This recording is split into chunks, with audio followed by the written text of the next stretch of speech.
Pas rreth 2 vitesh proces gjyqësor në gjykatën e Lezhës, prokuroria ka dhënë pretencën për portugezin Ruben Saraiva, i akuzuar si ekzekutor i biznesmenit Ardian Nikulaj. Seanca gjyqësore zgjati rreth 1 orë, gjatë së cilës organi i akuzës kërkoi dënimin me burgim të përjetshëm për Saraivën.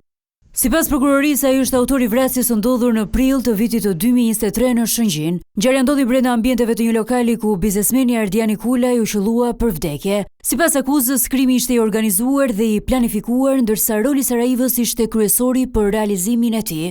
Në seancat e mëparshme janë paraqitur prova e dëshmi që sipas prokurorisë faktojnë përfshirjen e të pandehurit në këtë ngjarje të rëndë. Portugezi Ruben Saraiva u ekstradua në Shqipëri më 31 dhjetor të vitit të 2023 pas vendimit të gjykatës së Marokut, e cila pranoi kërkesën e autoriteteve shqiptare. Për asaj kohe ai po qëndron në paraburgimin e Tiranës në pritje për të përballur me drejtësinë. Vetë ai ka mohuar që të ketë lidhje me ngjarjen.